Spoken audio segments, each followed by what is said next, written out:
नमस्कार। माँ सरस्वती और माँ भारती के चरणों में सत सत वंदन। आज हम अध्याय शुरू करते हैं। कक्षा सप्तमी, विषय गणित, अध्याय 5 का भाग 1, प्रकरण है रेखा एवं कोण। आज हम सरल रेखा के बारे में जानकारी करेंगे। ज्यामितीय आकृतियों में रेखा के बारे में जानकारी करेंगे कि रेखा से हम क्या क्या आकृतियाँ बना सकते हैं। सबसे पहले हम आगे बढ़ते हैं बिंदु की ओर। परिभाषाओं में सबसे पहले आती है बिंदु कि बिंदु क्या है। तो हम बिंदु को परिभाषित करते हैं। तो बिंदु है हम पेन या पेंसिल की नोक से जो हम डॉट लगाते हैं या जो कोई निशान बनता है, उस निशान को हम बिंदु कहते हैं। हम कोई भी कॉपी हो, ब्लैक बोर्ड हो या कहीं भी हम कोई भी डॉट लगाएं, पेन या पेंसिल की नोक से हमारे जो आकृति बनती है, उस आकृति को जो है हम बिंदु कहते हैं और वही आकृति बिंदु कहलाती है। अगला परिभाषा है हमारी रेखाखंड। अब रेखाखंड किसे कहते हैं उसके लिए देखो, अभी हमने बिंदु की परिभाषा सीखी है ना। तो बिंदु की परिभाषा के बाद है रेखाखंड। तो जो दो बिंदु होते हैं, दो बिंदुओं को मिलाने से जो आकृति बनती है उसे रेखाखंड कहते हैं। दो बिंदु है, दोनों अलग अलग है, उनके बीच में हम एक सीधी लाइन खींच देते हैं तो वो बिंदु जो है आपस में मिल जाते हैं। तो उन दो बिंदुओं को मिलाने से जो आकृति बनती है उन्हें रेखाखंड कहते हैं। उसके बाद है किरण। किरण है एक बिंदु से प्रारंभ होकर तीर के निशान, देखो चित्र में तीर का निशान की तरह दिया हुआ है। तो किरण जो है वो एक बिंदु से प्रारंभ होकर एक ही दिशा में सीधी आगे बढ़ती जाती है, उसे हम किरण कहते हैं। उस रेखा को हम किरण कहते हैं। तो देखो अभी आपके सामने दो आकृतियाँ नज़र आ रही है, ठीक है ना। आपको ये आकृतियाँ नज़र आ रही है। तो देखो जो ये आकृतियाँ बनी है, ये आकृतियाँ देखो दो रेखाखंडों से मिलकर, रेखाखंडों और रेखा से मिलकर बनी है। देखो आपको झोंपड़ी का चित्र नज़र आ रहा है और एक एम की आकृति का चित्र नज़र आ रहा है। इन दोनों चित्रों में जो आकृतियाँ बनी है वो किसकी सहायता से बनी है। तो उसके लिए देखो, ये जो अभी हमने रेखाखंड की परिभाषा सीखी है, तो ये जो आकृतियाँ बनी हैं, इन रेखाखंडों को मिलाने से ये आकृतियाँ बनी है। तो हम रेखाखंडों के मिलान से अलग अलग कई तरह की आकृतियाँ भी बना सकते हैं। अब हम आगे चलते हैं। रेखा, सरल रेखा। सरल रेखा किसे कहते हैं, इसको हम परिभाषित करने के लिए देखो कि दो अंत बिंदुओं को अपनी अपनी दिशाओं में अपरिमित रूप से आगे बढ़ाते हैं तो हमें एक रेखा प्राप्त होती है। यानी आपको देखो तीर के निशान कोष्ठक में एक चित्र नज़र आ रहा है। तो रेखा जो है वो एक सीधी है, दोनों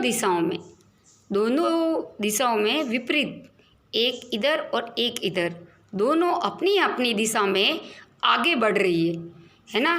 अपरिमित रूप से इसकी कोई निश्चित सीमा नहीं होती और न ही इनका कोई निश्चित बिंदु होता है। नीचे देखो आपको कुछ चित्र नज़र आ रहे हैं।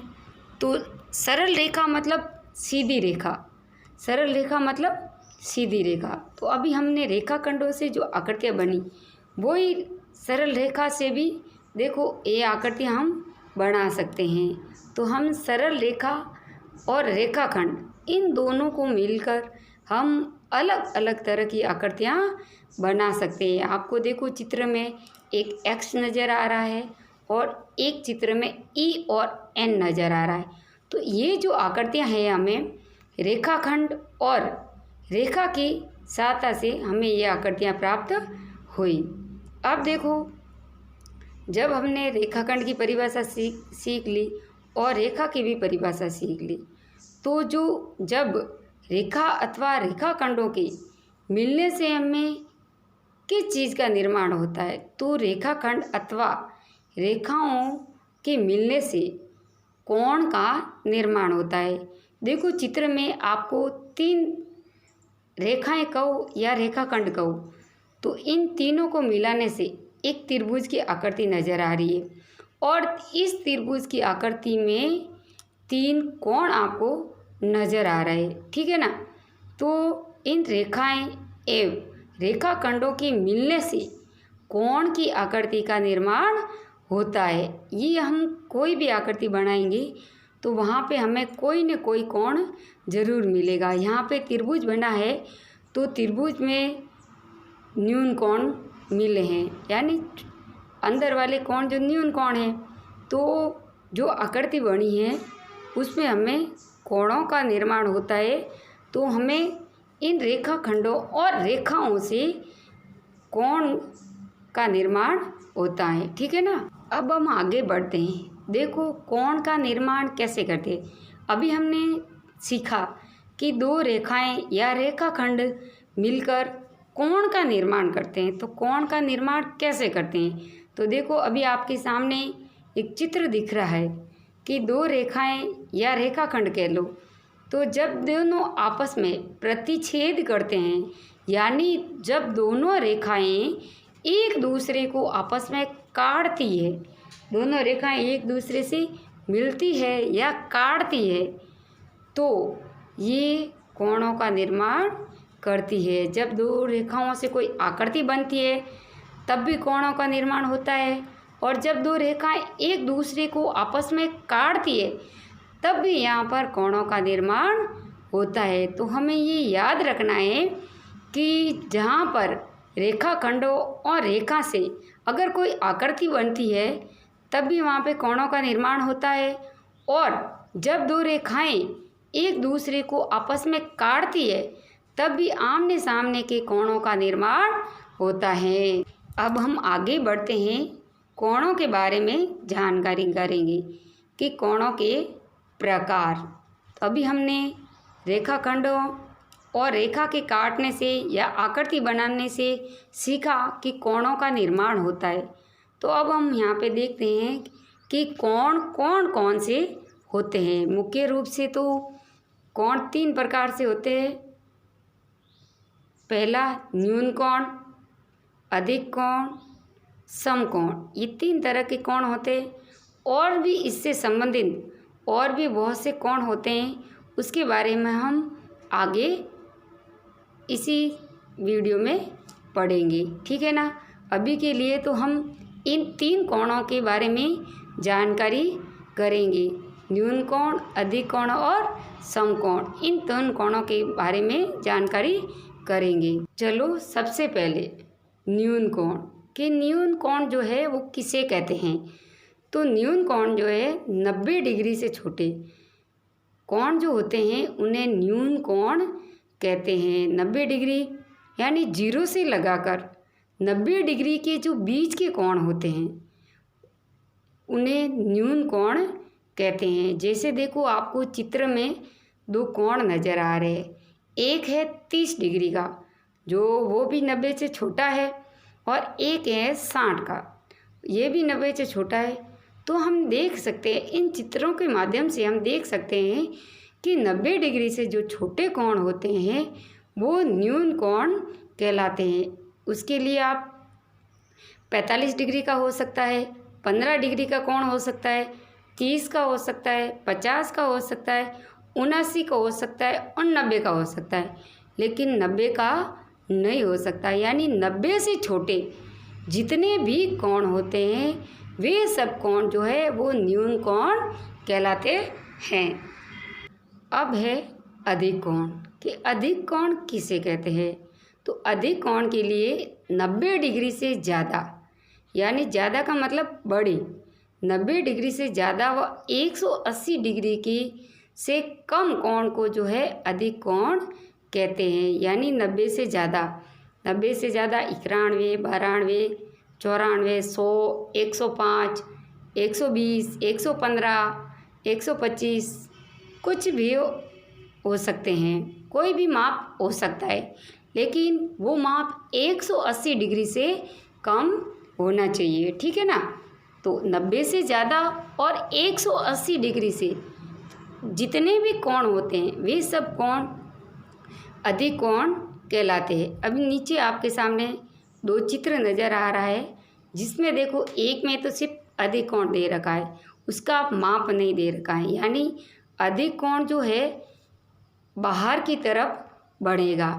फिर दूसरा जो चित्र है उसमें 120 डिग्री का कोण दे रखा है, तो जो 120 है वो 90 से ज़्यादा है, इसका मतलब ये अधिक कोण है। तो अधिक कोण में 90 से जितने भी माप है, 90 से ज़्यादा जितने भी माप है अधिक कोण कहलाते हैं। अब है हमारे समकोण। न्यून कोण के बारे में भी पढ़ा और अधिक कोण के बारे में भी पढ़ा।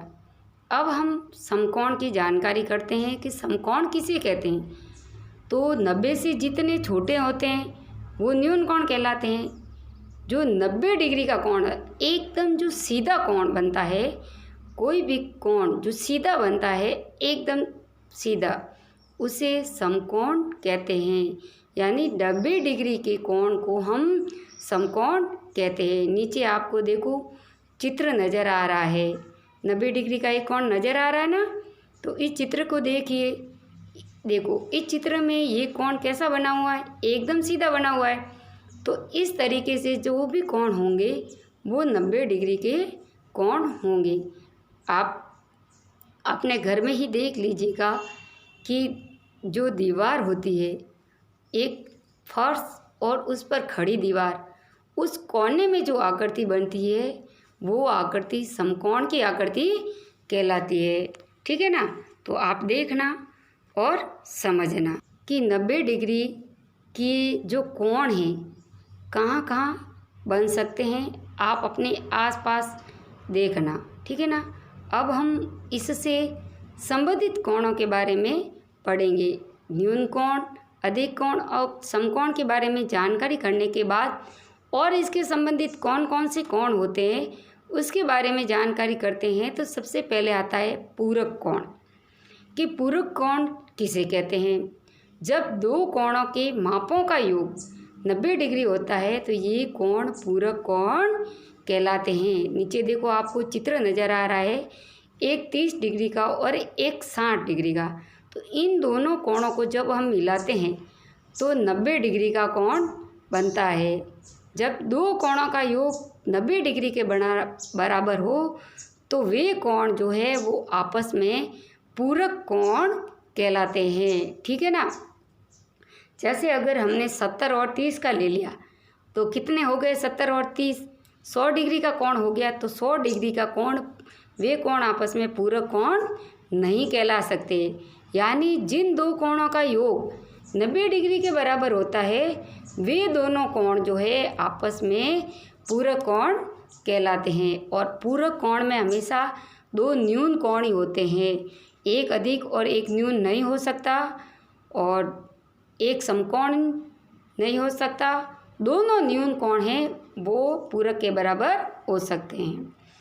तो देखो यहाँ बताया हुआ है कि दो जो न्यून कोण है एक दूसरे के पूरक कोण होते हैं और ये दोनों एक दूसरे के पूरक कोण कहलाते हैं। अभी मैंने समझाया कि जो दो न्यून कोण होते हैं वही एक दूसरे के पूरक हो सकते हैं, एक अधिक और एक कम, वो भी एक दूसरे के पूरक नहीं हो सकते। इसलिए जो दो न्यून कोण होते हैं वो एक दूसरे के पूरक कोण कहलाते हैं। यहाँ चित्र में आपको एक 60 और एक 30 का दे रखा है कोण। तो इन दोनों कोण को जब हम मिलाएंगे तो इनका मान कितना होगा, 90 के बराबर होगा। तो 90 के बराबर होगा, इसका मतलब ये दोनों जो कोण है पूरक कोण कहलाते हैं, ठीक है ना। अब हम आगे बढ़ते हैं समपूरक कोण, कि समपूरक कोण किसे कहते हैं। तो समपूरक कोण है कोणों के ऐसे युग्म जिनके मापों का योग 180 डिग्री होता है, वे युग्म जो है समपूरक कोण कहलाते हैं। यानी ऐसे दो कोण जिनका योग जो है वो 180 के बराबर होता है, वे कोण समपूरक कोण कहलाते हैं। नीचे देखो, आपको चित्र में नज़र आ रहा है, एक कोण 50 का है और एक कोण 130 डिग्री का है। तो ये दोनों जो कोण है, इन दोनों का मान कितना हुआ? 180 के बराबर। इसका मतलब है ये दोनों कोण जो है एक दूसरे के समपूरक कोण कहलाते हैं। ठीक है ना। ये जो युग्म है समपूरक कोण कहलाते हैं। ठीक है ना। अब हम समपूरक कोण के कुछ उदाहरण देखते हैं। देखो, समपूरक कोण के एक उदाहरण तो अभी देखा 150 और 130 का। तो अब दूसरा उदाहरण देखो, एक कोण है 110 और दूसरा कोण है 70 डिग्री का। यानी एक तो है अधिक कोण और एक है न्यून कोण। तो इन दोनों का मान होता है 180 डिग्री। तो ये दोनों कोण कैसे कोण कहलाते हैं? समपूरक कोण। कैसे कोण कहलाते हैं? समपूरक कोण। यानी समपूरक कोण के जो युग्म हैं, यानी जो जोड़े हैं, उसमें एक अधिक कोण होगा और एक न्यून कोण होगा। दोनों न्यून कोण भी समपूरक कोण नहीं हो सकते और दोनों अधिक कोण भी समपूरक कोण नहीं हो सकते। तो उसमें एक अधिक कोण और एक न्यून कोण, दो जोड़े जो है समपूरक कोण के बराबर हो सकते हैं। इसमें दो समकोण भी समपूरक कोण हो सकते हैं, क्योंकि समकोण का जो मान होता है वो 90 डिग्री के बराबर होता है।